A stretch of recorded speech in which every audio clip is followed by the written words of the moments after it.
If this is success, I definitely don't want to know failure. All across the world, different folks come up with assorted ways to improve their lives without setting a consistent bedtime and eating better. Usually this involves making some sort of deal with an otherworldly presence, trading one's soul for power beyond their wildest dreams. This could look like challenging the devil to a fiddle battle, rock battle, or maybe a game of Parcheesi. Although most are probably just rituals and contracts between humans and demons. Coming in at number 5, we've got Aaron Layton. Authors tend to be a reclusive sort. So many tales exist detailing a storyteller's retreat to the wilderness to find peace so that they can pen their next great work. Someday, that'll be me and you'll never hear from me again. But until then, I'll just look at others and their foolhardy demon dealings. See, being alone in the woods tends to also inspire people to look deep within and find out what they truly desire. Without the distractions of modern life, other people, and a strong Wi-Fi connection, folks have to face down plenty of hard truths. If these truths are difficult enough, or if their dreams are big enough, they might be tempted to strike up a deal with the demon. I'm not sure if Aaron Layton had actually done this or not, but his children's book seems to imply that he's an expert in this field. He wrote a book called A Children's Book of Demons, and inside are a bunch of fun and funky illustrations detailing demons the world over. Accompanying these illustrations is plenty of prose, encouraging children to be creative while dealing with their problems. It's kind of an edgy concept for a kid's book, but nothing too insane. However, it got lots of attention upon being published, drawing the ire of exorcists,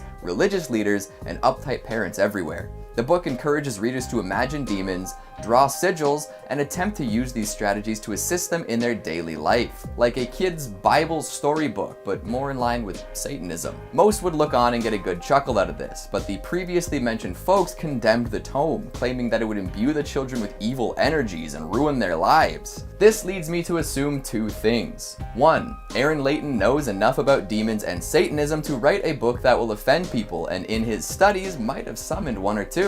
Maybe they helped him write it.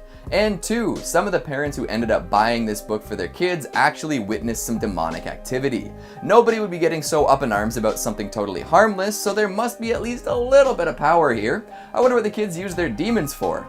Maybe acing a spelling bee or getting extra helpings for dessert. Number 4, Charlie. Staying on the topic of children summoning demons for a moment, let's discuss this viral smash hit of a demon summoning trend. Remember when this was all anyone was talking about? Oh boy. Part Bloody Mary, part Ouija, and part internet challenge, Charlie took the Western world by storm. It kind of inspired its own miniature satanic panic as concerned parents and news organizations rushed to understand the appeal of the game. In fact, I bet it would have all blown over much more quickly if folks just calmed down a little. But kids and teens across the nation were playing this game and supposedly successfully summoning a demon. Charlie, if you couldn't tell. The game works like this. Set up a little 2x2 grid and a piece of paper, writing yes and no in each of the squares. Once this is ready, balance 2 pencils perpendicularly atop each other so that one can sort of spin freely. Now you're ready to play. Chant Charlie and ask some questions. Apparently if the top pencil moves, that means Charlie is present. Is he good? Is he bad? Who knows? But a lot of folks took advantage of this interesting stationary-based phenomenon and claimed that they had managed to summon real demons. After asking some particularly salacious questions, they got answers they didn't like and began freaking out. Did this really hurt anyone? It's questionable, but like I said before, it inspired a whole lot of new coverage and panic amongst the morally upright who believed that the kid would encourage their kids to take their paranormal investigations a step further. It's been a while since someone went viral for playing Charlie, and I can't say that I've seen any major new updates concerning folks who supposedly summon demons. So maybe it was a temporary visit, one without lasting effects, but who knows? Somebody test it out for me, alright? Let me know if Charlie's still kicking and what he offers in exchange for a soul. Coming in at number 3, we've got Robert Johnson. A classic tale is that of the Faustian deal. Somebody wants something so bad that they're willing to give up their soul for it. Success in life, and then an eternity of servitude to a dark force in the afterlife. Worth it. Robert Johnson decided he wanted to be the ultimate blues guitarist and would give anything to make that happen. Some say that he sold his soul to the devil for the skills required. When he played, his talent was so impressive that much of his audience had no choice but to believe it was acquired through paranormal means. I'm sure that did a lot for his ego. Looking into this story, it's said that he met a devil at a crossroads and Satan tuned his guitar for him. Tenacious D who. The devil went on to teach Johnson how to master the blues, which was the prevalent guitar genre at the time, and from then on he was a genius on the fretboard. No one could keep up with him, and he impressed countless listeners. However, he was met with an unfortunate fate, which only served to intensify the rumors about his skill. At the young age of 27, he passed away with foul play suspected. By that time, though, he had produced 6 studio records and thrilled folks across America. If your legacy lives on for ages like his, is that a fair trade-off for an early death? We can't ask Johnson himself, but I'm sure he'd have a strong opinion on that one. Coming in at number 3, we've got a scorched corpse. Could be Freddy Krueger, could be someone else. I'd rather not take that risk though. It seems that whenever kids spend the night somewhere unfamiliar, they witness unexplainable phenomena.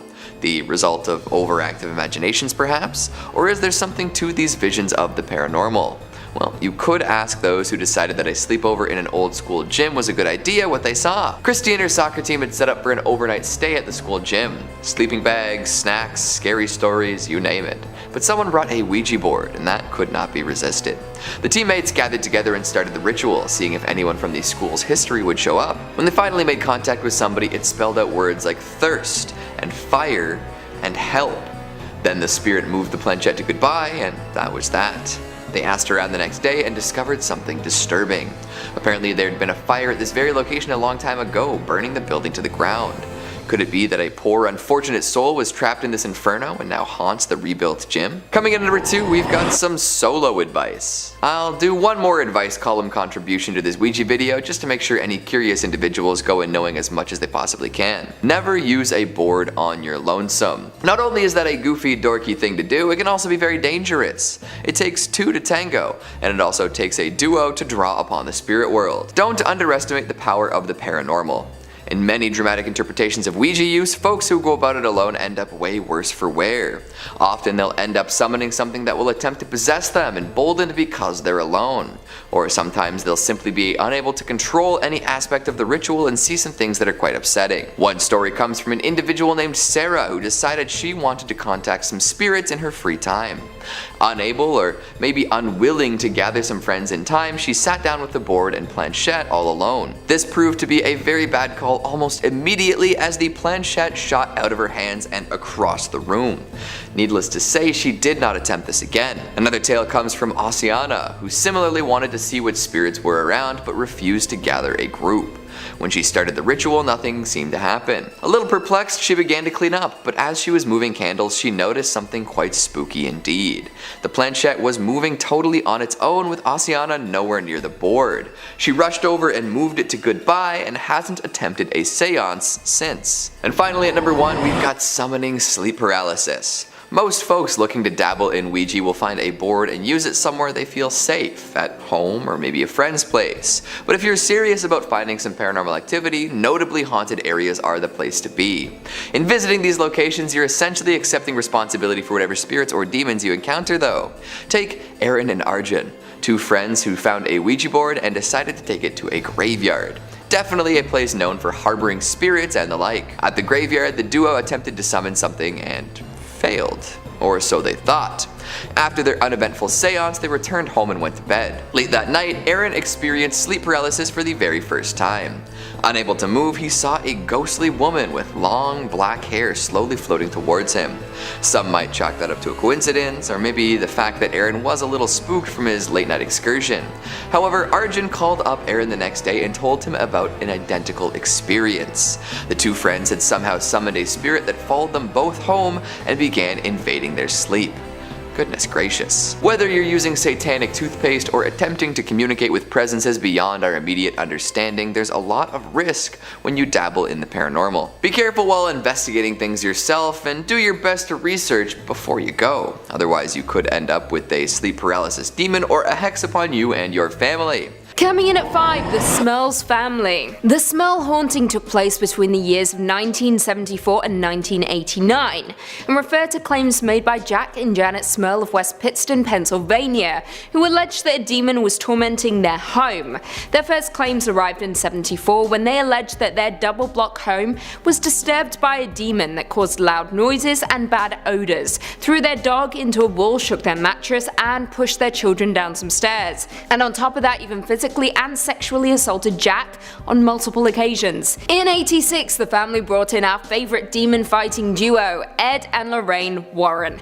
According to Ed, the demon that inhabited the Smurls' home was incredibly powerful and shook mirrors and furniture after they tried to persuade it to leave by playing religious music and praying. Temperatures would drop, and the Warrens even claimed to have seen a dark mass form in the home, with the demon once even leaving a message on a mirror telling them to get out. The home was blessed by several priests, with one unidentified priest performing 3 unsuccessful exorcisms. Janet Smurl claimed the demon avoided the rite during the exorcism by moving between the double-block home and following the family to other locations. Now, the source of the family's possession was never discovered, with many media outlets claiming they were frauds, simply looking for 15 minutes of fame, whereas others believe the family invited the demon in on their own accord. What do you guys think though? Coming in at 4, Julia. Back in 2008, a case was documented by Dr. Richard E. Gallagher, a psychiatrist in New York who describes one particular patient that we will refer to as Julia, who he deemed to be possessed by a demon. She was a middle-aged woman who wore flowing dark clothes and was incredibly charming. However, she was also part of a satanic cult. The woman referred to herself as the queen of the cult, but as I stated before, Gallagher simply referred to her as Julia, a pseudonym he gave her. Julia had approached her local priest, convinced she was being tormented by a demon, and in turn was referred to an exorcist who reached out to Gallagher for a mental health evaluation. The question here though, and the question Gallagher wanted answering, was why a devil worshipper would want to be free of the devil. Right? Gallagher helped assemble an exorcism team, and the group gathered in the chapel of the home. Reports state that the objects would fly off shelves around her. She even knew personal details about Gallagher's life, how his mother died and how many pets he had. Spookier still, even when Julia wasn't with Gallagher, she still found a way to reach out to him. On one particular occasion, Gallagher was talking on the phone with Julia's priest, when both men heard one of the demonic voices that came from Julia during her trance, even though she was nowhere near a phone and miles away. Gallagher went on to state that he had never been more afraid in his entire life. Number 2. Furbies. If you grew up in the 90s like me, then you must remember Furbies. They were everywhere. And then all of a sudden, nowhere. A Furby is an American electronic robot toy that was originally released in 1998 by Tiger Electronics. It resembles an owl or gremlin-like creature and went through a period of being a small craze to have become an overnight sensation in the 90s. Following its holiday season launch, with continual sales up until the year 2000, over 40 million Furbies were sold during the 3 years of its original production, with 1.8 million sold in 1998 and 14 million in 1999. Its speaking capabilities were translated into 24 languages, and this is where it starts getting messed up. And I know, because I had one. Furbies were the first successful attempt to produce and sell out domesticated enhanced AI systems. A newly purchased Furby starts out speaking entirely Furbish, the unique language that all Furbies use. Cute. But it's programmed to start using English words as soon as it learns them, in place of Furbish over time, as it just sits there, listening to you. Or sometimes even in the middle of the night, demonically talking to you. Remember that? The voices? Feed me, feed me. This process is intended to resemble the process of gibberish and learning English slowly. So sophisticated for its time. The updated Furby with voice recognition and more complex facial movements was sold by Hasbro between 2005 and 2007. Another updated Furby with even LCD eyes and a mobile app was released for the holiday season in 2012. There were a couple of red flags that had us convinced they were possessed right from the beginning. First off, they don't speak with batteries. Even if the entirety of the wiring is ripped out of them, they wake you up in the middle of the night, usually saying some messed up shit from the other room, and would occasionally start speaking in tongues. I know, because I heard it. I'm pretty sure that's all the red flags and requirements of a haunted toy, people. And number 1, haunted video game. The Haunted Majora's Mask cartridge story, commonly referred to as Ben Drowned, is a creepypasta story and deep web find. This one personally gives me chills just thinking about it because I've personally watched a 5-hour speed run of this craziness. Please, do some homework, you must, on this one. Not only because Majora's Mask is a beautiful game, but the crazy horror urban legend that was born is very scary. The story retells paranormal events that occurred to a sophomore gamer on a college campus, upon receiving a second-hand Nintendo 64 cartridge from a friend claiming that he had received the game from an old man throwing out free games. Excited, the gamer tore home and tore into this game.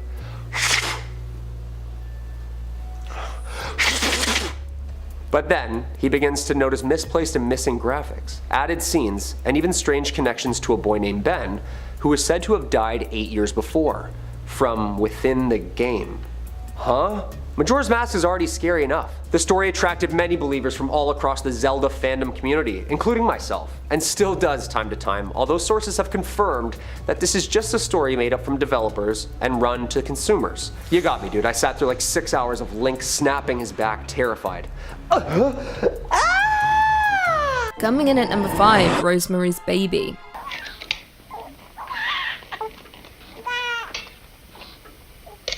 Roman Polanski's masterpiece, Rosemary's Baby, set the standard for many cultist horror movies, particularly in the way it reveals the cult, using a steady and slow build and paranoia, confusing us as to what exactly is even happening. This 1968 horror stars Mia Farrow and chronicles the story of a pregnant woman who suspects that an evil cult wants to take her baby for use in their rituals. However, it is quickly revealed that her husband has made a deal with the devil for success in his acting career, and the price is offering up his wife as a surrogate mother for something truly evil.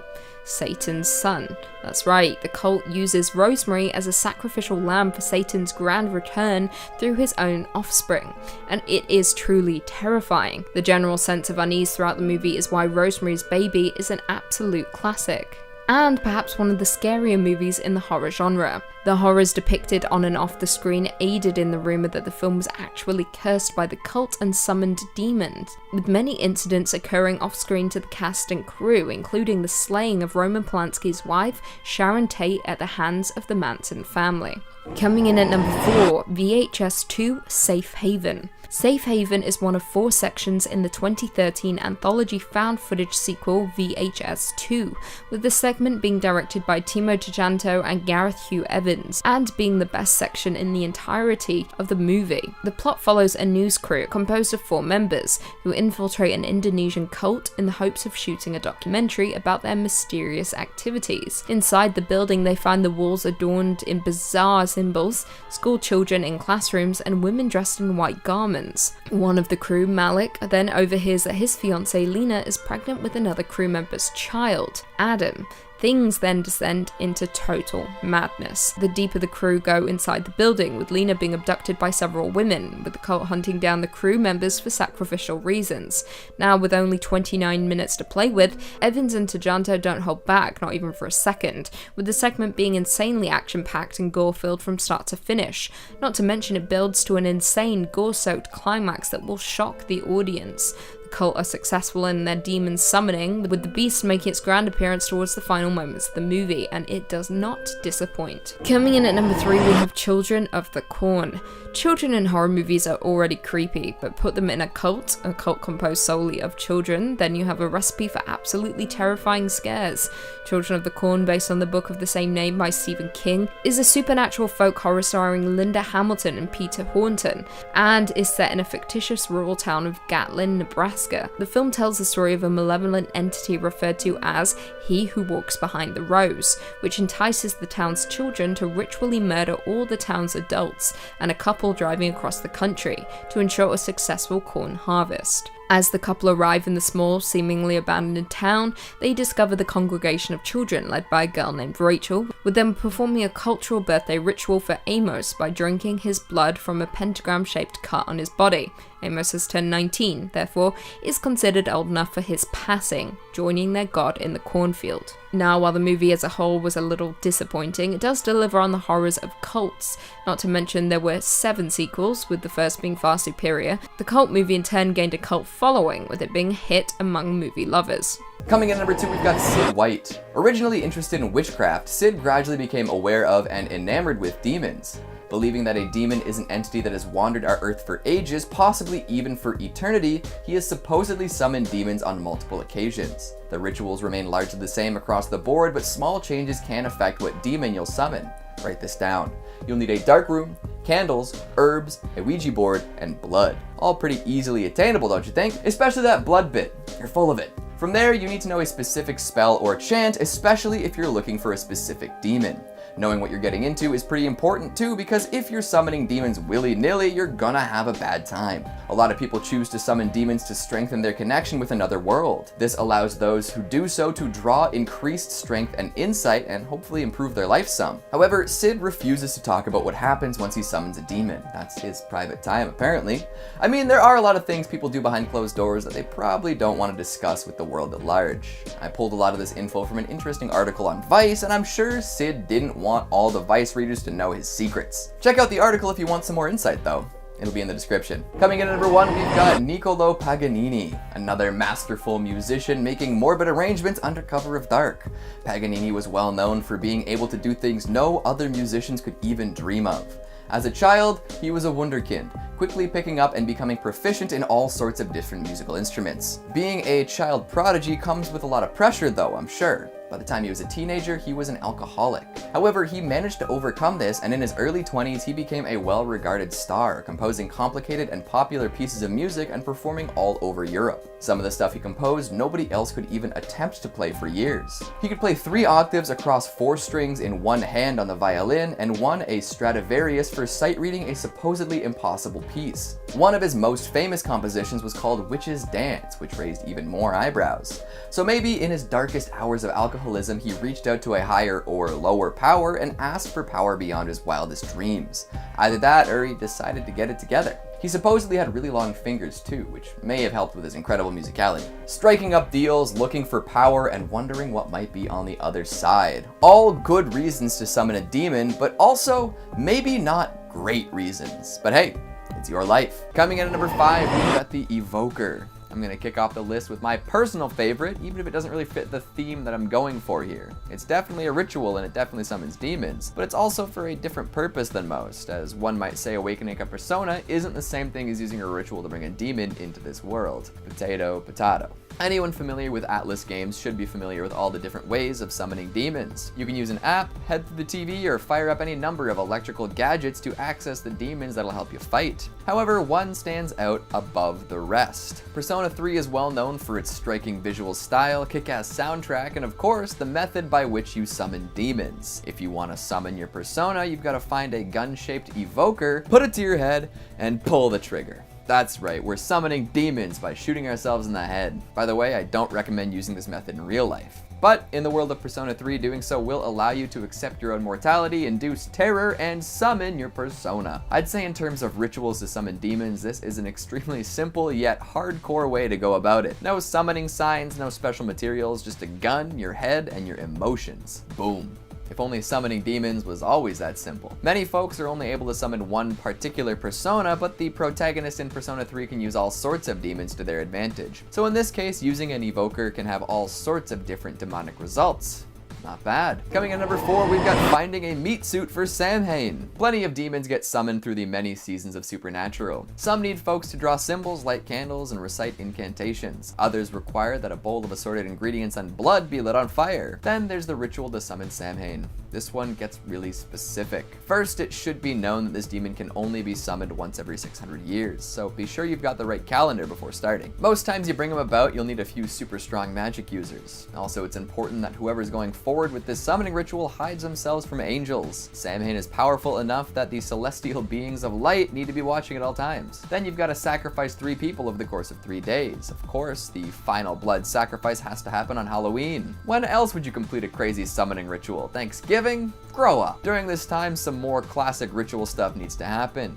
Blood is to be collected in a chalice. An old Celtic incantation is chanted. There are black candles, goat skulls, pentagrams, and special minerals. And this isn't some little piddly summon, it's a crazy one. If you get all the steps right, then the earth will crack and Samhain can arrive, taking full possession of his meat suit. Isn't that a fun phrase, a meat suit? And right back to the Halloween requirement, Samhain is the origin of Halloween. We wouldn't be celebrating the holiday without him. Of course, bringing him to life means that we'll be dealing with a few more ghosts, ghouls, and zombies than usual, but I suppose that is to be expected around Halloween. Coming in at number 3, Arn Johnson. Arn Johnson is marked in history for being the very first person to plead innocent on account of demonic possession, during a case that is infamously known as the Demon Murder Trial. On November 24th, 1981 in Brookfield, Connecticut, Arn Johnson was convicted of first-degree manslaughter for killing his landlord, Alan Bono. Now this is where things get odd. According to the testimony by the Glatzel family, 11-year-old David Glatzel had allegedly played host to the demon that forced Johnson to kill Bono, and after a number of tragic and terrifying events, the family enlisted our pals Ed and Lorraine Warren in a last-ditch effort to cure David of his demonic possession. The family, along with the Warrens, proceeded to have David exorcised by a number of different priests. It lasted several days, and according to eyewitnesses, the demon left the child's body and took up residence in Aunt Johnson's instead. Now, of course, a claim like this would never hold up in court, with the judge ruling that such a defense could never be proven, and was therefore infeasible in a court of law. Johnson was therefore convicted, though he only served 5 years of a 10 to 20 year sentence. Coming in at number 2, Michael Taylor. Michael Taylor is a man who became notable in England in 1974 for alleging that he was possessed by a demon. Taylor lived in West Yorkshire as a butcher, and with his wife belonged to a Christian fellowship group. However, Michael wasn't all good, with him often admitting that he felt evil within him, resulting in him attacking the leader of the fellowship, Marie Robinson, verbally. Taylor's behaviour increasingly became more erratic, and as a result, the local vicar called in other ministers experienced in deliverance in order to cast out the demons residing within the man. I mean, a little hasty. A lot of people have a temper, doesn't mean they're possessed. Anyway, the exorcism occurred on the 5th and 6th of October in 1974 at St. Thomas's Church in Gorber, and was headed by Father Peter Vincent. According to Bill Ellis, an authority in folklore and the occult, the exorcists believed that they had, I quote, in an all-night ceremony, invoked and cast out at least 40 demons, including those of incest, bestiality, blasphemy, and lewdness. At the end, exhausted, they allowed Taylor to go home, although they felt that at least 3 demons, insanity, murder, and violence, were still left in him. And they were right, because while at home, Michael Taylor murdered his wife Christine, attacking her with his bare hands before also attacking their dog. He was later found by police naked in the street, covered in blood. At his trial, Taylor was acquitted on the grounds of insanity and was sent to Broadmoor Hospital for 2 years. And finally, coming in at number 1, Gottlieb and Dittus. This scary demonic case takes us all the way back to the 1800s. Gottlieb and Dittus was a 28-year-old resident of the rural German village of Mottlingen, located within the Black Forest. She was raised with Lutheran parents and had somewhat of an oppressively religious, highly superstitious upbringing. However, when her parents died, Dittus lived with her siblings and continued to attend service. But it was the people living nearby the Dittus home that began to notice strange noises emanating from the home during the dark hours of the night. Noises which sounded violent in nature. Of course, many people suspected abuse was going on inside the house, so people decided to investigate. According to reports, they saw things that they couldn't explain. Furniture moving on its own accord, strange thuds, scrapes, and bangs that seemed to be coming from inside the walls, leading them to believe that something paranormal was occurring within the home. Dittus began to claim that at night she was being visited by the apparition of a woman holding a baby in her arms, and she was prone to having sudden blackouts, on one occasion going into an unresponsive trance-like state for an entire day, before snapping out of it with no memory of what happened. Gottlieben was ultimately sent away to live with her cousin, and of course the hauntings followed her to the new home, leaving the other siblings in peace. A reverend was called in, who determined that she was in fact possessed by a demon, after witnessing evidence such as fits, speaking in tongues, and intense bouts of cursing and profanity. Gottlieben even claimed that when she was younger, evil spirits had tried to kidnap her, but were driven away by the power of her mother's protective prayers. The Reverend began the ritual of exorcism, which caused an escalation in the strange phenomena surrounding the girl. She became more violent, needing to be restrained at all times. She even exhibited horrifying vomiting, which included glass, nails, and blood.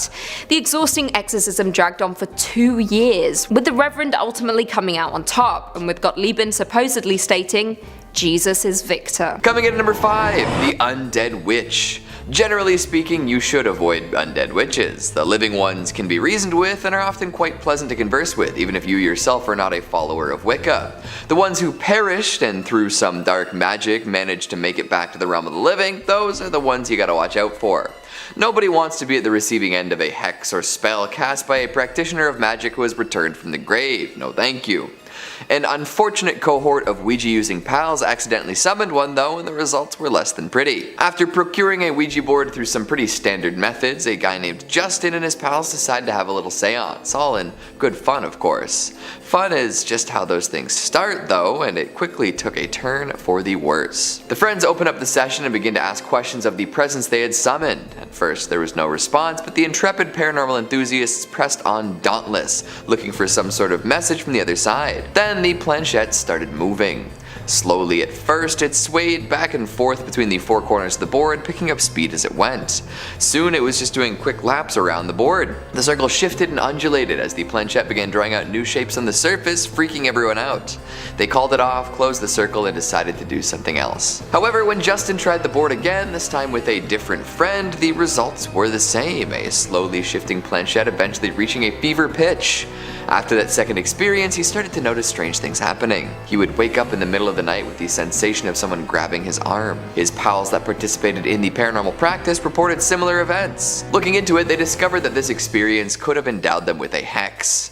From beyond the grave, this witch decided to weave some spells and made some mischief. Hopefully the folks on the receiving end are okay now. Coming in at number 4, close the circle. Now, this is just good advice for anyone interested in Ouija. Make sure that you fully understand the ritual before going in and performing it. Walking in half prepared will always end in disaster, so do not wing it.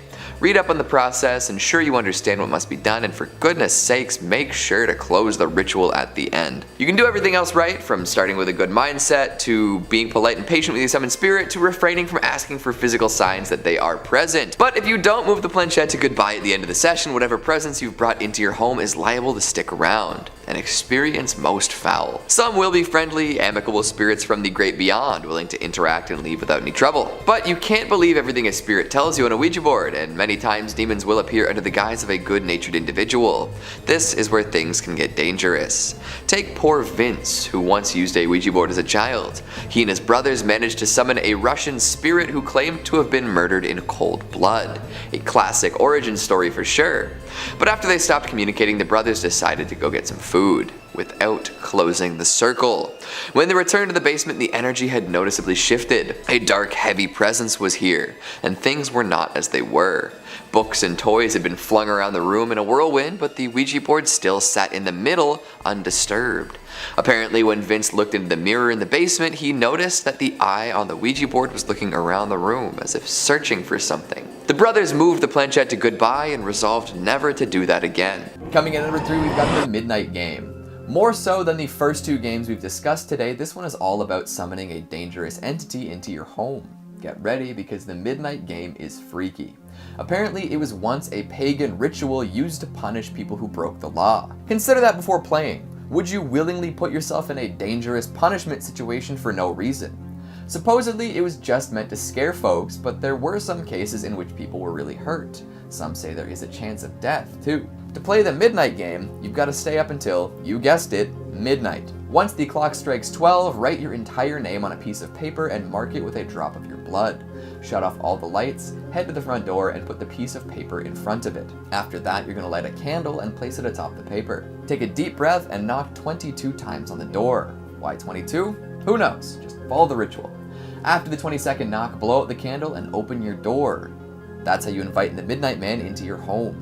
So now you've done it, there's no going back. Aren't you glad there's so many steps to get to that point?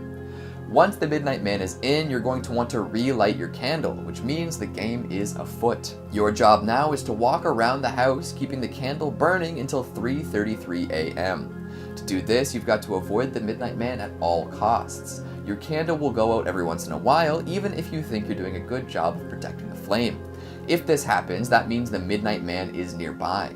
Relight your candle within 10 seconds or you're pooched. If you can relight it during that time frame, the game will continue, but if you fail, you've got to surround yourself with a circle of salt and wait out the rest of the game. If you can't get to the salt in time, the Midnight Man will make you hallucinate your greatest fear until 3:33. So if you want to win, keep moving, keep that candle lit, and make it to that time. Then you can just play 3 Kings right after. Just have it set up in the basement. Coming in at number 2, we've got the Closet Game. Here's another one where you just straight up summon a demon. If you like your closets unhaunted and unpossessed though, maybe don't do it. To play, you're supposed to shut yourself in a closet that's totally dark, hold up an unlit match, and say, "Show me the light or leave me in darkness." Wait a few moments, and if there are demons present, you will hear whispering behind you. You might even feel an unearthly presence. If you can hear the whispers and feel the presence, it's time to light your match. You gotta do it quick, because if you don't light it fast enough, the demon will grab you by the ankles and drag you into the darkness. Don't look behind you either. If done correctly, the whispers will disappear. At this point, it's safe to exit, but make sure you're still holding onto the match when you do so. But from then on, the closet that you were in will be haunted by that demon pretty much permanently, so have fun. And finally, at number 1, we've got One Man Hide and Seek. For our final game of the day, I present you with a truly terrifying experience. You essentially give a doll life, and then try to find it after it hides somewhere in your house. And you'd better find it too, because nobody needs a possessed doll on the loose. By stuffing a doll with rice, one of your fingernails, and then tying it up with a piece of thread, you can create an item that can be used in this game. You're gonna then place the doll in a bathtub, give it a name, and then turn off the lights. From there, you're gonna wanna take a big mouthful of salt water, turn on your TV, and then go and hide. If you can successfully hide from the doll for a minute, it is your turn. The doll will not be in the tub anymore when you return to it, and it's up to you to find it. If you're a very good seeker, when you find your doll, you're gonna spill that mouth salt water on it, let the doll dry, and then burn it. Get rid of the ashes, and then ask yourself, why the hell did you play in the first place? So you've got the rules, the materials lists, and a bunch of really good reasons to never ever play these games. So, will you play them? Number 5, the Ouija board. Starting this list off because, well, this one's pretty obvious, and there's some even weirder ones ahead, so buckle up. The Ouija board is a board game most popularized by teens in the 1970s, when fads were at a heightened time. The Ouija board has earned its reputation over the years, although it was created almost 100 years before that. Go on. The year is 1891, and as the first ads started appearing in papers, Ouija the wonderful talking board. Extra, extra, read all about it. The title from a Pittsburgh toy and novelty shop. The first paper described a magical game that answered questions about the past, present, and future with marvelous accuracy. An advertisement in a New York newspaper titled it interesting and mysterious as proven at patent office before it was allowed. Price? $1.50. Okay, so chilling and affordable. A flat board with the letters of the alphabet configured into 2 semicircles, above the numbers 0 through 9, the words yes and no in the upper corners, goodbye at the bottom. No batteries included nor needed. A planchette, like a little teardrop shaped tool used to maneuver about the board. Sounds simple enough. The idea was that 2 or more people would sit around the board and place their fingertips on the planchette and ask a question out loud. After a moment or two, the planchette seemed to start moving to the corresponding letters, spelling out an eerie message from who knows where. The origins are messy, and it's hard to pinpoint who or what inspired early attempts at this game and its humble beginnings. It kinda just appeared on the shelves. Spooky. After the 1850s, the Fox sisters of New York had popularized spiritualism, and the US started flooding with the interest in spirituality, towing the line of religion-related thrill-seeking. The Kennard Novelty Company exclusively made and marketed these talking boards. One thing, however, is that they didn't have a name for this new game. Apparently, the lore goes that one of the men who also owned and founded Kennard Toys' sister was a medium, and when asked the board what it would like to be called, to which it responded, Ouija. When asked what the name meant, it responded with, good luck. Terrifying! Hey, at least good sportsmanship. Good lucks and good games? Kind of nice touch before it spells out your fate, no? One thing I know for sure is that I'm never playing this game. Number 4, hide and seek alone. Hide and seek alone has gotten some pretty dramatic online traffic throughout the past 20-ish years. Results from people who try it, write about it, and avoid it are all pretty interesting to say the least. Though it's a bit of an elaborate ritual, the game, you summon a ghost into a doll or stuffed animal at around 3 a.m. and then invite the possessed doll for a friendly game of hide and seek. First off, who's doing this? Second off, it's 3 a.m. I'm old. I'm sleeping by this point. Third, I don't do dolls, man. Creepy. Surfacing in the 2000s on the deepest spots of the web, this frightening and spiritually challenging game has made waves and enforced that serious problems could arise if played wrong. How do you mess up hide and seek? Found you. In some cases, the rituals call for very specific details. Other times, a very loose game setup. Some dolls were even stuffed with rice instead of cotton, and apparently toenails from the player for a DNA connection were added to the object. It's at times like these that these legends start sounding very fake. Or do they? Sometimes needing red sewing string to stitch and repair the now ready teammate, the ritual has been started. The game is played at 3 a.m. and some say 3:33 is the ideal time to play, in which the player washes the doll and explains to it the rules of the game and the participants playing. I will hide, and you will come find me. It's always when you're hiding that you all of a sudden have to pee. So bad. Always. And what happens when the doll finds you? Apparently the deep web has story after story about the countless effects on this game and doesn't recommend it, due to all the stresses to come after. Apparently the process of ridding the spirit of your home at the end of the game has been the most challenging part. Who'd have thought? Would help if there was an instruction manual, of course. Of course I won't be playing this game at any time soon, I'll be sleeping at that hour. Much safer. Number 3, CE5. Demonic forces come in many shapes and sizes. I chose this topic next on the list because I feel that this is the way we're headed, and it's absolutely terrifying for our world, and theirs. Dr. David M. Greer is an American ufologist and founder of the Center for Study of Extraterrestrial Intelligence and director of the Disclosure Project. CSETI started in 1990 to create a civil and research-based initiative to contact ET civilizations. The group defined CE5, or Close Encounters of the Fifth Kind, as human-initiated contact and communication with ET life. CSETI claims to have over 3,000 confirmed reports of UFO sightings by pilots alone, and CSETI has designed a protocol for human-initiated contact to UFOs using a form of consciousness. Oh yeah, and high-grade military lasers. Namaste, dude. Hey, that's pretty sick. The goal of which to publicly disclose the government's alleged knowledge of UFOs. I'm all for it. Extraterrestrial intelligence, and of course, advanced energy and propulsion systems. The summoning part comes in the form of Greer's overnight trips to see these ETs in person. This week-long intensive workshop is limited to about 25 guests and provides an intensive training program with Dr. Greer, which each night will go out and make contact using the very effective CE5 contact protocols. Located in Costa Mesa, California, researchers can expect to be alongside him for a lesson in meditation and consciousness. Greer has an audiobook out on how to summon ET craft yourself, and has numerous documentaries surrounding the topic. What do you think? Is this guy a real deal? I think so. Especially with all this UAP NASA stuff that's going on. Who knows? Coming in at number 2, we've got Edward Centineo. For a quick moment, we're going to return to the 3 a.m. YouTuber state of mind. Edward Centineo, along with his constant companion Nikki, run a channel called Arcade Craniacs, and most viewers have a tough time figuring out whether it's parody or not. All of the hallmarks of these so-called demonic YouTube videos are there, from FaceTiming fictional characters to running around in the dark after witnessing something creepy.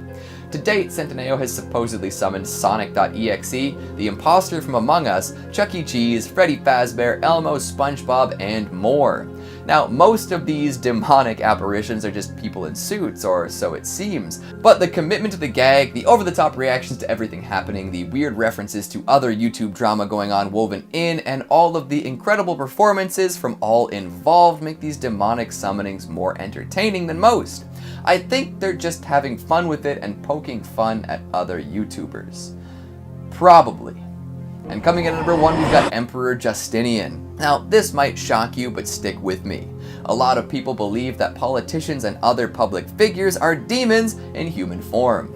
I know, controversial. But there are few examples as well researched and documented as the Eastern Roman Emperor Justinian. Procopius of Sejarah penned a tome called The Secret History that included plenty of scathing remarks concerning this emperor.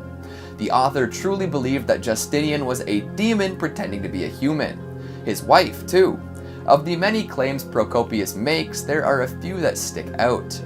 Apparently, Justinian's mother claimed that he was a demon too. Folks would often see his head disappear from his shoulders as he exited rooms, only to be right back in place when he was next seen. According to some, his face would melt into featureless flesh and he'd become unrecognizable. Now, that doesn't really seem like stuff a normal emperor would be accused of, right? Could it be that Justinian was a demon? Or maybe he summoned one for a chance at power and gave up his form to the entity in question?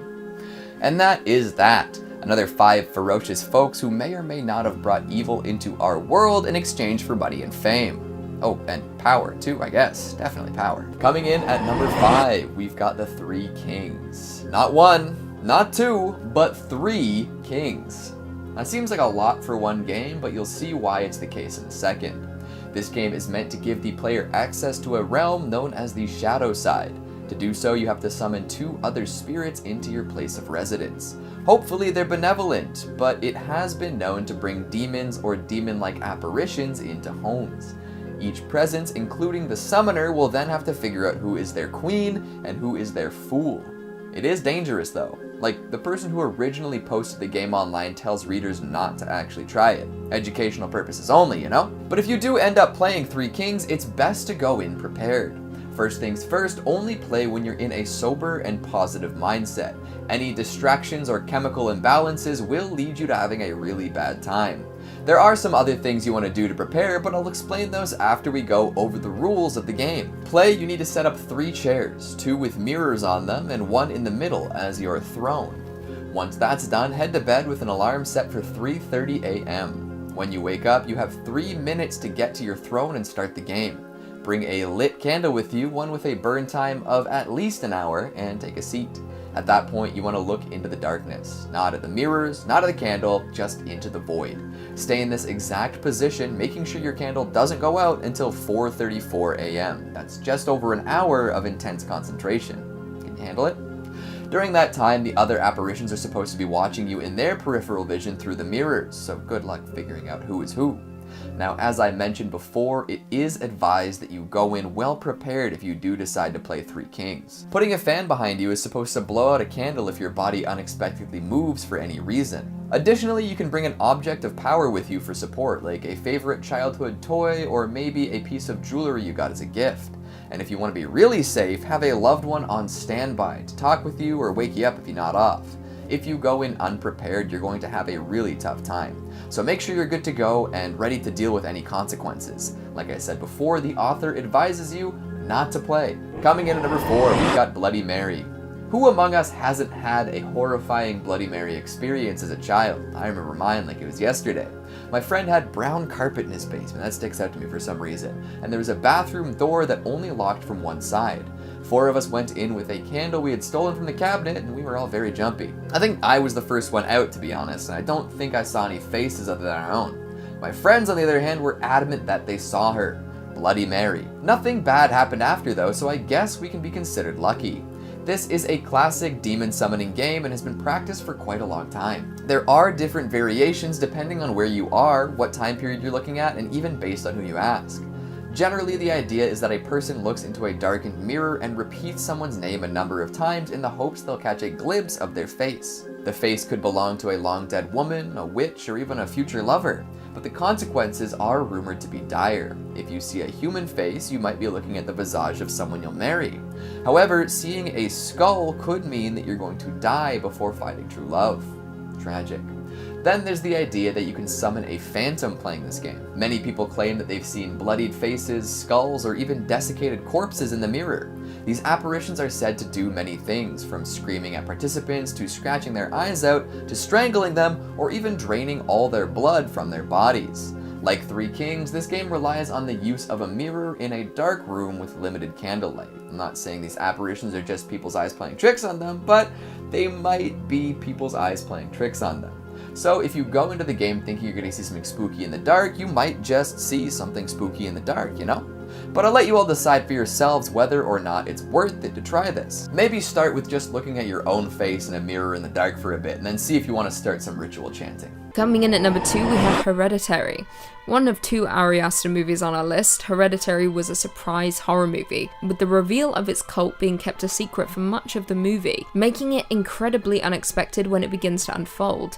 Released in 2018, Hereditary is Ari Aster's directorial debut, with it starring Toni Collette and Alex Wolff as a family haunted by a mysterious presence after the death of their secretive grandmother. However, what begins as a sober family drama very quickly descends into a crazy supernatural horror. What begins as a slow burn quickly catapults into a disturbing horror after an incident involving the family's son and daughter, leaving viewers covering their mouths. As a result of the incident, the mother, Annie, is forced to turn to a support group member, Jones, for support, learning ways she can contact the realm of the supernatural. However, this has devastating consequences, with her awakening something that should never have been awoken. Viewers very quickly learn that a demon-worshipping cult are the true causes of the family's misery and pain. Worse still, Ari Aster plants Easter eggs throughout the movie as a way of warning us of things to come. However, saying that, most of us may have missed these subliminal messages, but what I can say is, the wall-crawling demon was revealed long before the last 30 minutes of the movie, with the cult being there all along, watching the family and waiting for their moment. payment. The cult in Hereditary are worshippers of Pagan, one of Lucifer's most obedient devotees, who rules 200 legions of angels, and is connected to the Tree of Death, hence why the treehouse in Hereditary is so important. The summoning of Pagan is gradual throughout the movie, but when he finally arrives and seeks solace in the body of one of the characters, well, it's enough to send shivers down anyone's spine. And finally, coming in at number 1, we have Midsommar. There are few things more terrifying than a cult in horror movies, a group of people devoted to a dark higher power who will do absolutely anything to appease the deity. No movie displays this as effectively as Ari Aster's Midsommar. Released in 2019, Midsommar is a folk horror film starring My Queen, Florence Pugh, and follows a group of friends who travel to Sweden for a festival that occurs once every 90 years, only to find themselves in the clutches of a pagan cult. Now, unlike Ari Aster's Hereditary, Midsommar lays out its intentions from the very start of the movie. The movie kicks off with Dani discovering the death of both her sister and parents, with the incident putting a strain on Dani's relationship with her already distant boyfriend Christian. Not long after, she learns that Christian has planned a trip to Sweden with his friends to attend a midsummer celebration at an ancestral commune, so the group packs up and heads out. Things very quickly descend into madness, with the group arriving and being met by a large group of white cult members in a very peculiar white outfit, with Dani realizing that something isn't quite right here. However, her concerns are proven correct when 2 commune elders die by senicide via leaping from a cliff top. When the male elder survives the fall, the cult mimics his wails of agony and crushes his skull with a mallet. Yeah, things aren't fun in Sweden right now. Now, without ruining much more for those who haven't watched it yet, the cult does what is necessary to summon the dark higher power that they worship, with the American tourist being used as a sacrifice for the demon. Now, more interesting still, while this movie isn't entirely based on a real cult, director Ari Aster does describe it as a stew of sorts. I quote, "We're drawing from actual Swedish traditions. We're drawing from Swedish folklore. We're drawing from Norse mythology."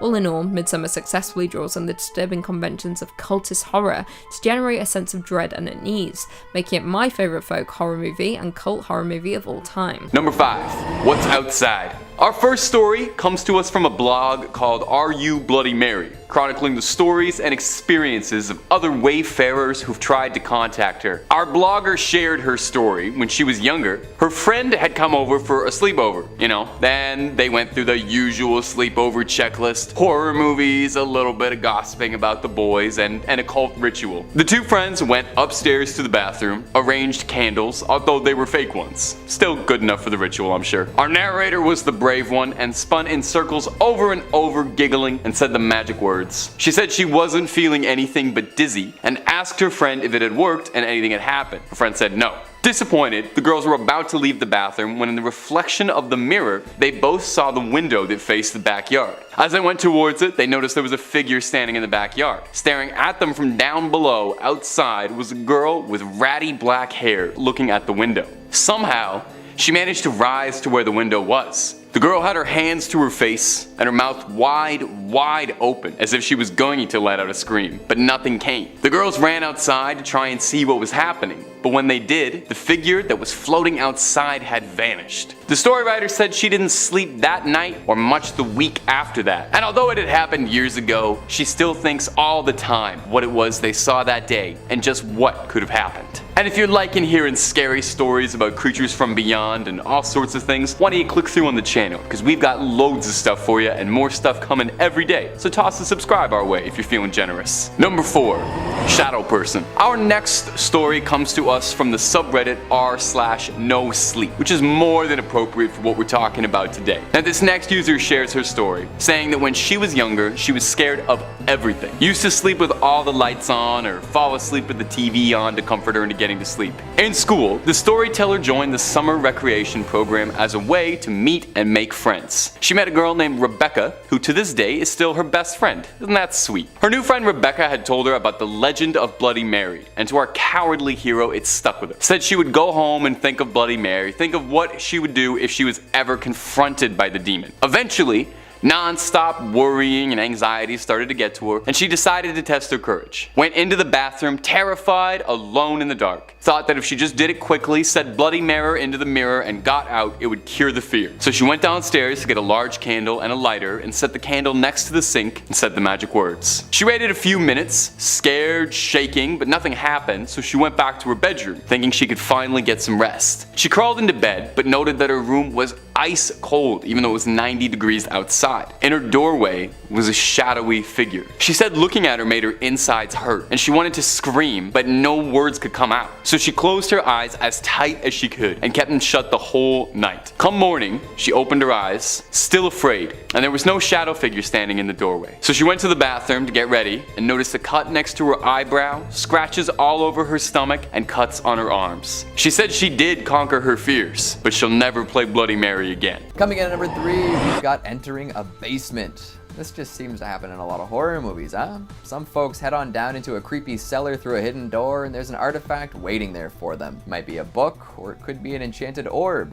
Touch it, read it, or break it, the results are all the same. Demons. Or ghosts, ghouls, and goblins, but that's kind of beside the point. It happened in The Evil Dead when the Naturam de Monto is found and a recording of incantations is played. It happened in Wishmaster when the fire opal is polished. And it happened, and has happened every year for ages, in the Cabin in the Woods, thanks to that lovely cellar full of cursed antiquities. The best thing about these demon summoning rituals is that they're so simple, any idiot can do them. In fact, that's probably the expectation in the first place. Why bother with the planning and the learning to draw sigils and the spilling of blood when you can just crack open a book and watch the sparks fly? Plus, with this knowledge, entering any spooky basement immediately becomes step 1 in your demon summoning ritual. There's always the chance you're going to stumble across some artifact that will irrevocably alter the course of your destiny. Isn't that an exciting thought? What kind of demon would you summon from the basement? I like the idea of winding up a cursed music box and dealing with the consequences. Coming in at number 2, you can torture a family. Unlike entering a basement, torturing a family to summon a demon takes a little more finesse.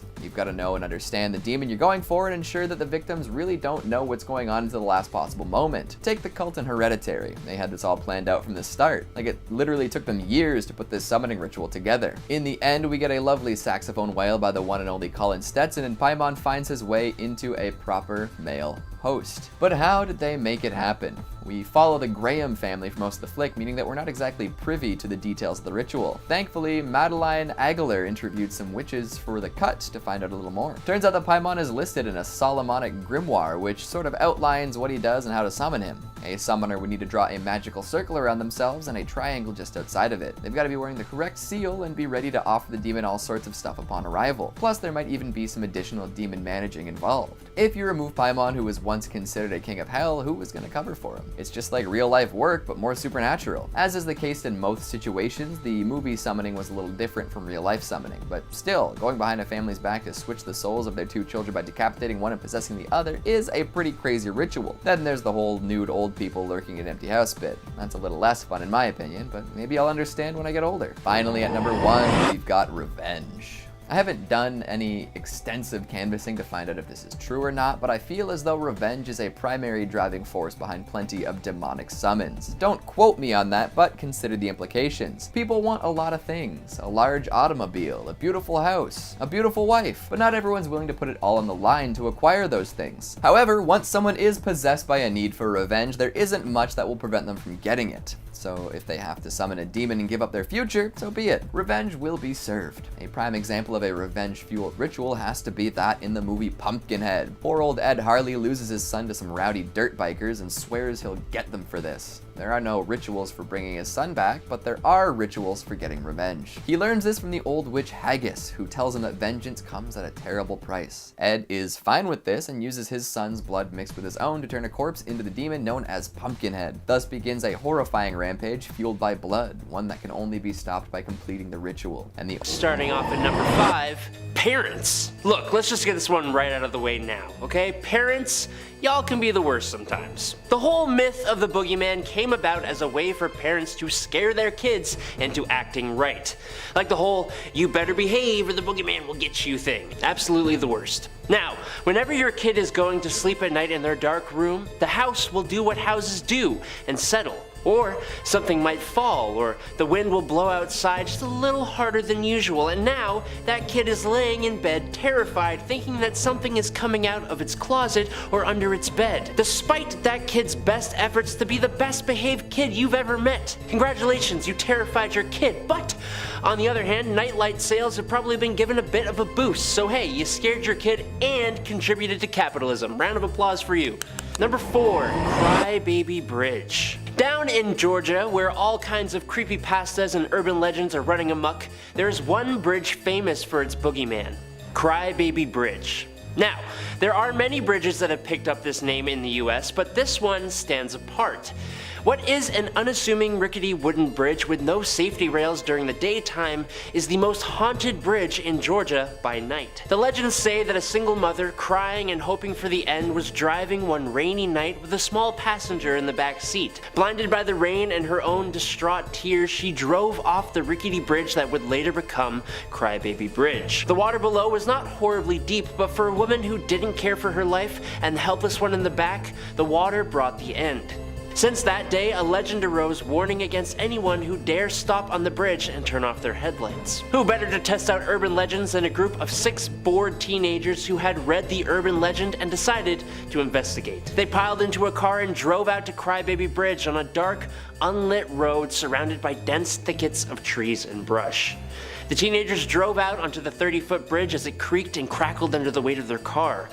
All at once, they agreed to get out of the car, but as they did, something below used their movement as cover for its own. The group grew quiet, trying to bring on whatever was supposed to happen, but as they grew quiet, so did the nightlife around. No crickets, no birds, no frogs. After a moment of silence, the faint sound of a crying baby slowly began to echo from downstream.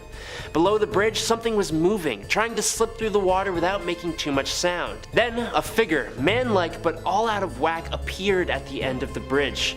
It had a huge face with little beady black eyes, a huge nose but flattened. The face was covered in thick, reddish hair, and from its mouth were the sounds of a crying baby. But as the teens shone their light on this creature, the crying stopped. Now, the 9-foot tall creature stepped forward, a huge, muscular creature with elongated arms. As the teens recoiled in horror, another similar creature began reaching up from under the bridge, trying to get a hold on an ankle. This was a trap. What happens next? Well, you have to read the rest for yourself, sorry. Number 3, the Bye-Bye Man. Eli was a graduate student living in the town of Sun Prairie, Wisconsin in the fall of 1990 with his girlfriend Catherine and a friend named Jonathan.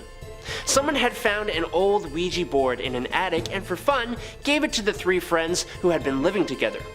Just like any group of friends would, the 3 began conducting experiments with the board, seeing if this whole superstition thing was real. Turns out they had a pretty wild ride. After they believed they had communicated with a number of spirits, they decided to make an effort to contact a spirit that had actually been a living human. The board eventually transmitted the story of the Bye-Bye Man, a blind albino man born in Louisiana sometime in the 1920s. According to the story, his parents put him in an orphanage in Algiers, New Orleans, where he was shunned. The boy eventually escaped the orphanage and turned to the life of a killer. Jumping on trains and traveling around wherever he wanted, he was accompanied by his companion called Gloomsinger, which was a dog-like creature sewn together from the tongues and the eyes of his victims. Well, unfortunately, the 3 friends, Eli, Catherine, and Jonathan, were told via the Ouija board that the spirit of the Bye-Bye Man had latched onto them and that he was coming for them. Apparently, anyone who thought of or said the Bye-Bye Man's name became his next target. He then began riding the rails in their direction, sending out Gloomsinger to locate the person. Once they were found, Gloomsinger would let out a shrill whistle to call to the Bye-Bye Man. The history of the Bye-Bye Man is traced back to a teenager who told a reporter that he took his family's lives because the Bye-Bye Man made him do it. Luckily for Eli, Catherine, and Jonathan, they were not driven to hurt anyone, but they were definitely scared out of their skin.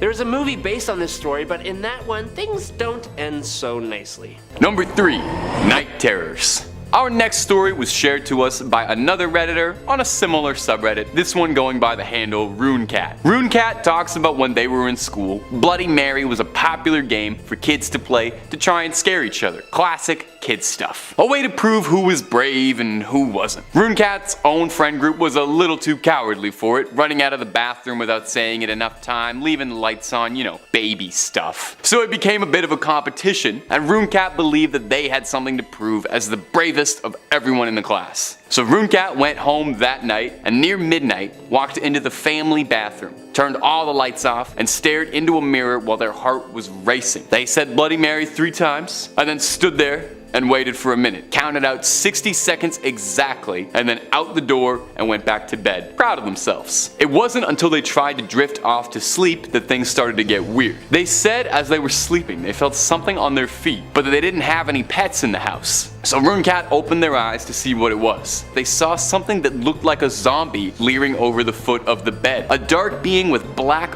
rotten holes over the decaying skin that was falling off the bones, and a mouth that hung open in a way that looked like it didn't know how to close it. It was here that RuneCat noticed it wasn't just one creature, but as they looked into the darkness, it was a web of them, ever expanding in the places the light couldn't touch. In the corners, in the hallways outside, everywhere. RuneCat started sobbing, screaming as loud as they could to try and wake up their parents. After all, honestly, if there was any zombie trouble in my house, I would call my mom too, first thing. And so their mom woke up and she was laughing, dismissing it as just a nightmare or something that the storyteller was imagining. But could it have been something more? A vision? Something seeping through to the other world? Number 2, an invisible protector. This was posted by a Redditor user named Timat99. The story was called "We Attempted to Summon Bloody Mary and It Worked Too Well." The story is about Timat's 2 friends when they were all younger. Timat and his 2 friends were at his friend's house and they wanted to try the ritual for themselves. They got a candle, lit it in the bathroom, and Timat's friends said Bloody Mary into the mirror, only he did it 5 times, which is 2 times too many,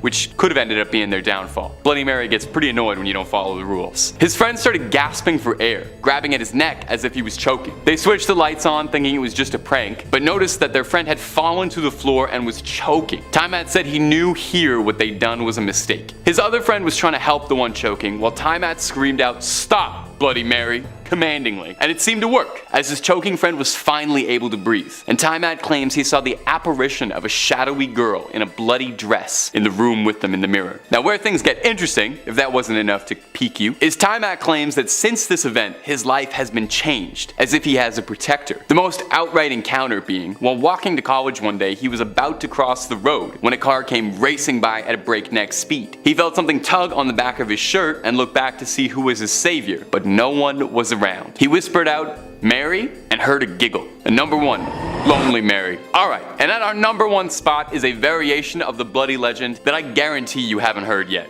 Our story consists of 2 friends, one named Jack, and one who preferred to be anonymous, and maybe you'll understand why in a minute. The 2 friends were hanging out on a regular Tuesday when they decided for a bit of nostalgic fun they'd play an old school game and summon Bloody Mary following a guide they followed online. He posted the guide and I'll share it with you because it's pretty interesting. Step 1, have a mate assist you. Gather your supplies, your candles, a flashlight, and red dye. Lock the door of the bathroom. Step 2, light the candles and with the thick red dye pour it over your hands. Make 4 dots on the corner of the mirror. Step 3, wipe the dye off of your hands and now put a towel over your eyes. Step 4, say "I wish to speak with the fallen queen, queen of fallen blood, queen of hatred," and take the cloth off your head. And finally, step 5, don't yell or panic. Keep calm. From here, he claims he saw a figure in the mirror with hollowed eyes and sunken cheeks. He tried to remember the rules and stayed calm and said, "Hey, how's it going?" Which is what I would say too if I summoned a demon, to be totally honest. She said nothing back and then said she was cold. So cold. Thinking like a gentleman, our hero took his jacket off to offer it to Bloody Mary. What an absolute sweetheart. He said he saw the figure begin unbuttoning her dress before he started to blush. He looked closer at her and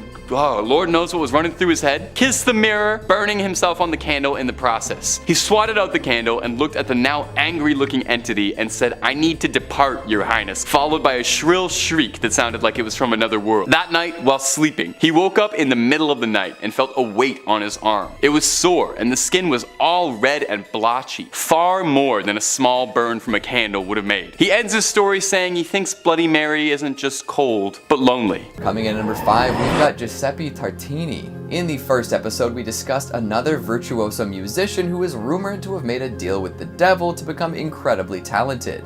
The speculation was just that, all rumors. But in the case of composer, violinist, and music theorist Giuseppe Tartini, his dealings with demons seem to be a little more explicit.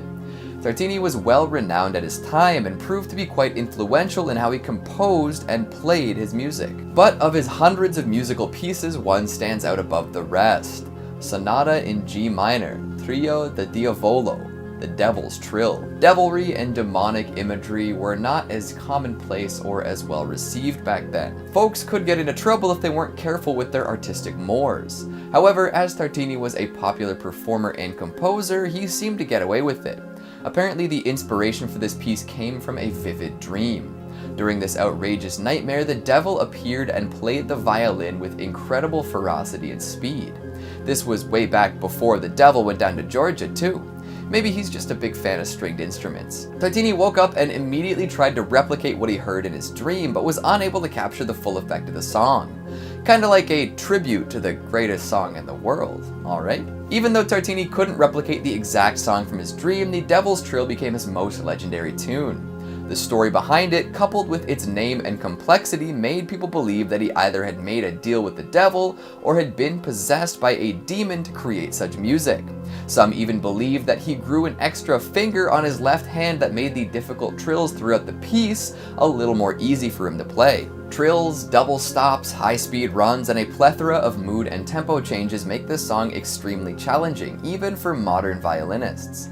Even so, Tartini wasn't fully satisfied with the piece. It's said that he was so frustrated by his inability to bring his dream to life that he would have broken his instrument and quit altogether if it wasn't his primary way of making money. Or maybe, and this is just speculation on my end, he made a deal with the devil in which he forfeited his soul for an incredible piece of music, yet was unable to reach the heights he dreamed of. That's a heavy price for a result you'd hoped would have been better. Coming in at number 4, we've got Jason Ethier. Yeah, we're gonna talk about this one. It's been a little while since YouTuber JStation had his channels taken down, and with them all sorts of videos involving demonic possession and connections to the afterlife. It's a little insane when you look at all the different videos he's put out there and all of the exaggerated claims he made about his experiences. However, he still managed to bring in millions of views and convince his audience that a whole lot of what was going on was real. From reaching out to dead celebrities with a Ouija board in an act of shockingly poor taste, to participating in 3 AM challenges where he calls fictional characters and demons in the wee hours of the morning, he's faced plenty of criticism for his bombastic and ridiculous style of making videos. But here's the thing, he's still made plenty of money doing these things. So here's my not so serious analysis of his YouTube career. JStation made some sort of Faustian deal for his success. Why else would he make so many demon-themed videos? Why would he lie to people and put out patently ridiculous content? Why would he pretend that his girlfriend died, then rent a church, buy a coffin, and then plan on doing a resurrection video? Boom. A demon granted him the ability to rake in views and sell merch in exchange for his soul, and probably his integrity. Now, you can look to any of his videos where he claims a demon is present and see that they're pretty goofy. A lot of yelling and running around in darkness while speaking directly to camera. Most folks with a history of debunking paranormal activity wouldn't take them very seriously, and any claims of real demons in those videos are easily disregarded. But even so, the clickbaity nature of the videos worked phenomenally well and launched JStation and those he worked with to celebrity status. Maybe more infamy than fame, but still. In the end, he probably didn't really summon a demon to trade his soul for YouTube success, but he did, in my opinion, trade his rectitude. Coming in at number 3, we've got Grant Morrison. Now here we are with another artist supposedly summoning demons. We've talked about musicians and even ended up discussing an author last time. Now there's a playwright and comics artist on the list. Grant Morrison is well known for their experimental, non-linear, and countercultural approach to comics, and has helmed all sorts of DC publications over the years. They've also famously dabbled in different types of magic, sometimes getting close to the demonic side. In an interview with Sci-Fi, Morrison had this to say about demons. It's a bit of both. Demons definitely exist if you consider demons, as I do, to be personifications of negative feelings and states that are familiar to all of us. Fear is a demon. Hate is a demon. Addiction is a demon, as is self-loathing, or guilt, or hopelessness. Everyone's felt the fangs of these beasts in one form or another.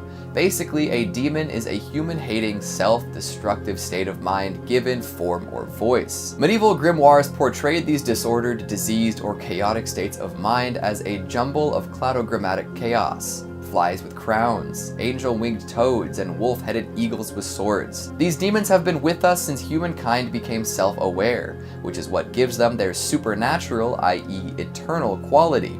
Hate has been around forever. As individual human beings, we can all become possessed by hate. Someone, somewhere, right now hates someone or something. Therefore, hate never dies. Hate exercises an undying power over human affairs. Therefore, hate is a god, as love is a goddess. When the individual hate you briefly feel connects with the hate that never dies, you are in touch with bleak divinity. A magical ritual designed to summon hate into your heart would align your personal transient experience of hate with undying cosmic hate, until nothing remained in your heart and soul but hate. That's what it means to summon a demon. So, while their experience with demons might not be what most folks expect, there's a lot of interesting information to consider. Number 2, Terry Sherman. The great thing about the Boogeyman is that it has no one form. It's just the manifestation of whatever people fear. For the Native American Navajo people, this would be the Skinwalker. Now before I get into this, everything I tell you is coming from the brief amounts of research I did when making this video, so if I get something wrong or mispronounce certain things, feel free to politely correct me in the comments below. Similar but not the same to the Russian Baba Yaga, the Skinwalker is a kind of wicked sorcerer who can transform into, occupy, or disguise themselves as an animal. It has deep roots in Aboriginal American folklore. Other tribes throughout the region also have their own versions of the Skinwalker. The Pueblo people, Apache, and Hopi people each have their own unique interpretation of what a Skinwalker might be. Some believe that Skinwalkers are produced when a medicine man abuses magic for evil, corrupting the natural order of things, turning them into an evil entity capable of controlling and turning into animals, or even possessing others. There's also another version that says that one becomes a Skinwalker by performing some kind of taboo act, similar to the tale of the Wendigo. In Navajo stories, the Nagloshi were agents for the holy people when they were first training humans in the blessing way. Nagloshi were supposed to abandon the mortal world with the holy people, but a few decided to stay behind. Their greed and desire to stay in the mortal plane corrupted the power the holy people gave them and transformed them into malicious semi-divine beings. Now, I'm actually putting myself in quite a bit of danger here even talking about this, as these beings are not something you are supposed to talk about. Even the people who named this being aren't willing to talk about it, especially not with outsiders, so be courteous and don't go asking about it. Most of you have likely heard of Sherman Ranch, also known as Skinwalker Ranch. This ranch near Ballard, Utah is apparently a cursed lot of land that has had many different kinds of encounters. One is of interest to us right now. Terry Sherman, the owner of the property way back in 1996, was walking his dogs around the farm late at night when he came upon a wolf. A wolf 3 times the size of a regular one with glowing red eyes and an incredibly mean look. Terry claims to have attacked the beast, but no evidence is actually available. Was this the Navajo's Boogeyman? Who knows? Number 1, Cropsy. Okay, this one is going to get a bit more real. In Staten Island, USA, a tale of a boogeyman-like creature named Cropsy was famous among many kids who lived in the area. Cropsy was said to be an axe-wielding man who escaped from a mental institution and would lurk around in the dark tunnels below the old abandoned Willowbrook State School, a facility for children with intellectual disabilities that was shuttered after allegations of horrific mistreatment were exposed. The story says Cropsy comes out at night to snatch young people and bring them back into the abandoned Willowbrook. But the horror tale was actually a horrifying reality. Cropsy was in actuality Andre Rand, a suspected killer who was convicted for the passing of 2 young individuals in the 1970s. In keeping with the tale, Rand worked as a janitor at Willowbrook in the mid-1960s. Before his capture, Rand was homeless and living in a makeshift campsite on the grounds of the abandoned school, not far from the Seaview Hospital, that was so closely tied to the Cropsey legend. Rand's story and the tale of Cropsey continues to fascinate and horrify kids and even adults to this day. In fact, two filmmakers, Joshua Zeman and Barbara Brancaccio, grew up on Staten Island and listened to the terrifying Cropsey stories when they were children. As adults, their curiosity led them to dig deeper into the urban legend of Cropsey and the real cases of the island's missing people. They even made a documentary, Cropsey, that explores the bizarre case of the boogeyman who seemed to come to life.